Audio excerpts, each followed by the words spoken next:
listen up. Here comes a Tonies original.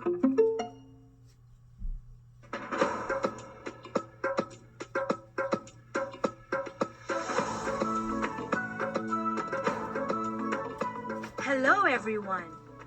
My name is Yande. I am a storyteller, or griot, from West Africa.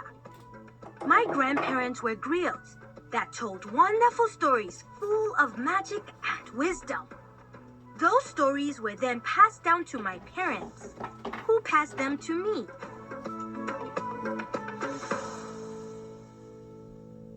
Today, I am going to share some of these stories with you, so that you can tell them to your friends and family.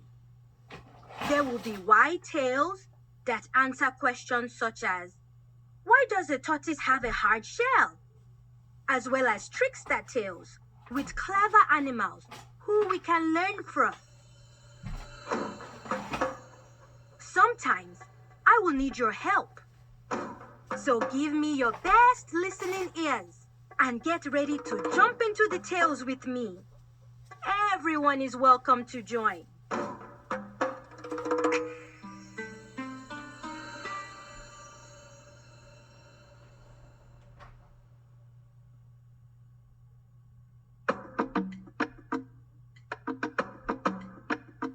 With a sprinkle of sunshine and a splash of sea breeze, the magic is stirring to bring our story from faraway lands.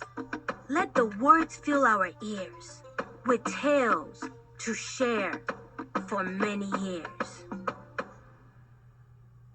If you would like to hear my story, when I say crick, you say crack.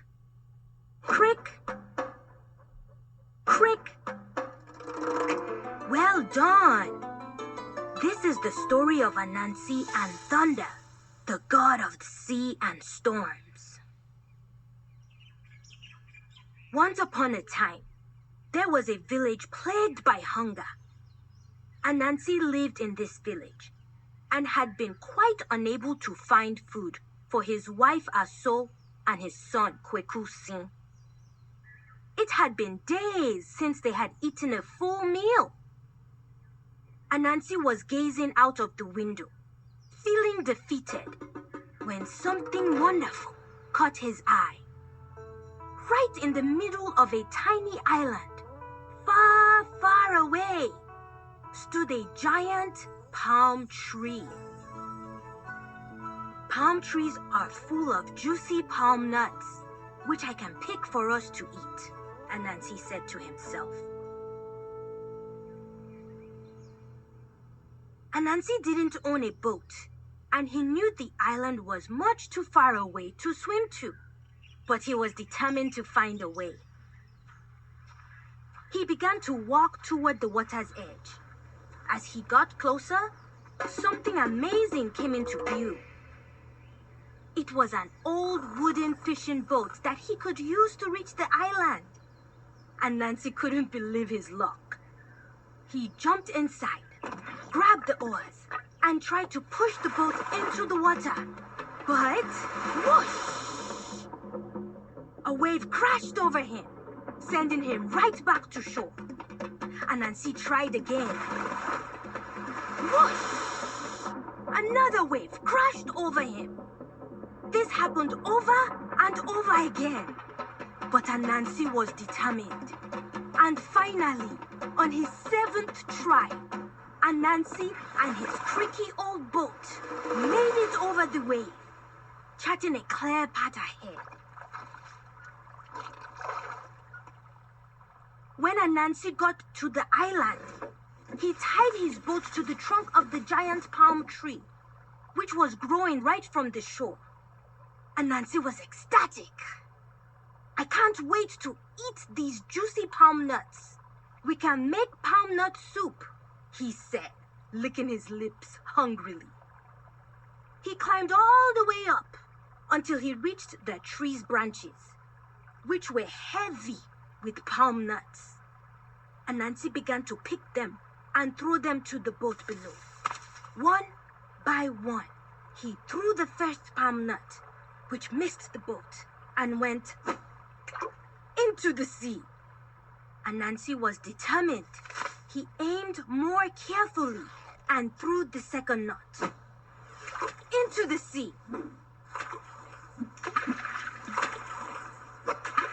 This went on and on until there was one palm nut left.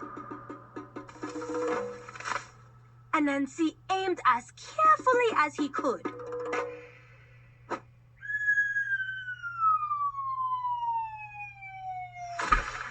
Anansi hadn't even tasted one palm nut, and now there was none left. "Oh no!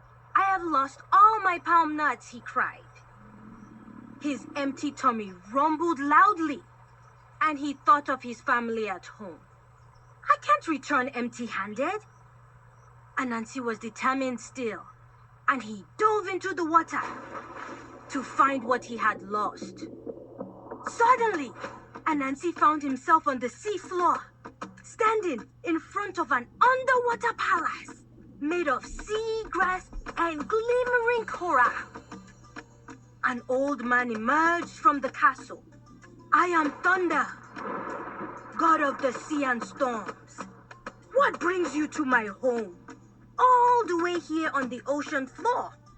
growled Thunder, making the waves toss and turn above them. "What a fine palace you have," replied Anansi, hoping to win his sympathy.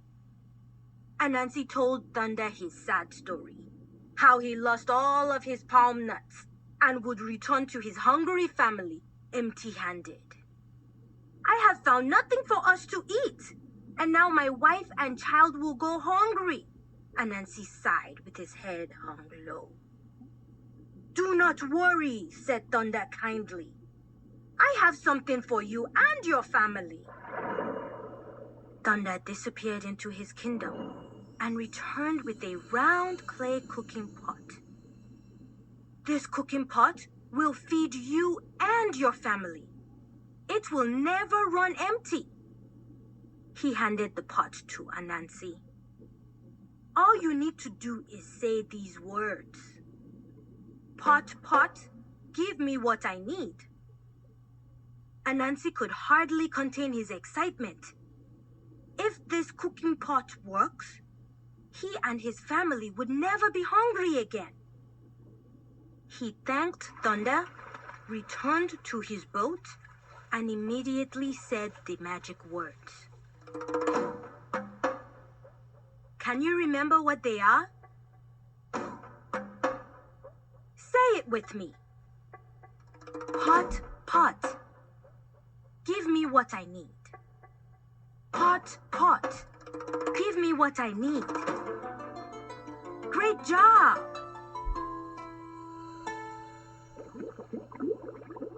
Suddenly, the pot boiled and bubbled until a delicious smell floated from it. Anansi looked inside and saw that the pot was now filled with beef stew. He quickly ate every last drop. Anansi's wife and son were eagerly waiting for him to return with some food, and Anansi had planned to share the magic pot with them. But on his way home, he started to worry. He worried that there wouldn't be enough magic to share with everyone. He worried that the food would run out. Why should I share? Anansi said to himself. Anansi had worked so hard for this pot. So, do you think Anansi shared the pot or kept it for himself? That's right.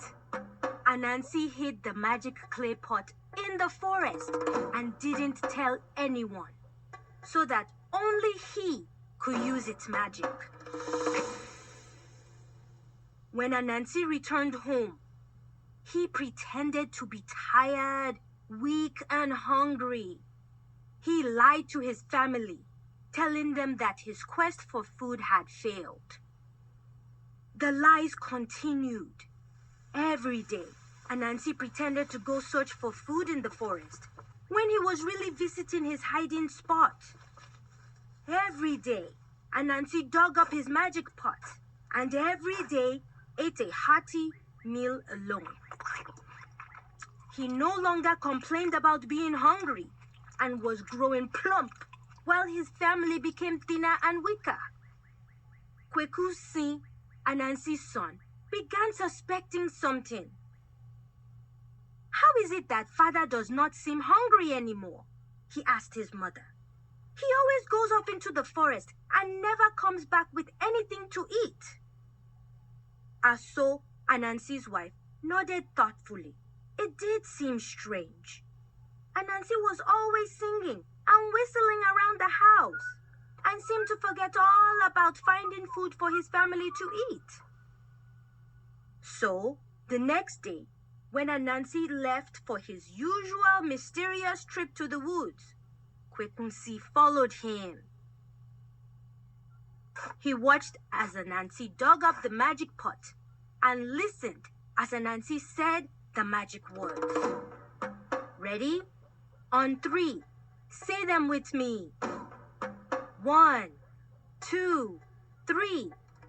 Pot, pot. Give me what I need." Very good. Kwekunsi's eyes opened wide when he saw the pot overflow with spicy light soup. "So that's what father has been doing every day," he whispered to himself. Anansi buried his magic pot, but as soon as he left his hiding spot, Kwekunsi dug it up and brought it to his mother in secret. They spent the entire afternoon filling their hungry tummies with delicious meals from the magic pot. Aso wanted to teach Anansi a lesson. He had been very selfish by not sharing the magic cooking pot. "I will feed everyone in the village with this pot," she decided, and took it to all of their neighbors. Aso called out the magic words. "Pot, pot, give me what I need." The pot bubbled and boiled with tasty wake rice and beans, banku corn, and cassava, bean stew, and plantains. But alas, preparing all that food at the same time was too much for the magic pot. It overheated and melted away. The next day, Anansi visited his hiding place for the magic pot, only to discover it was gone. Someone must have stolen it, Anansi thought. My family must have stolen my magic pot. He was determined to punish them for what they had done. And instead of confronting them about the pot, Anansi returned home and said nothing. He laid in bed and as soon as it was light, headed again toward the water's edge. The boat was still there and this time glided swiftly across the water, carrying Anansi to the island in no time at all. Anansi tied his boat to the tree and proceeded to climb it. This time, every palm nut he threw fell perfectly in the boat. He dropped down, threw the nuts into the sea, and dove into the water.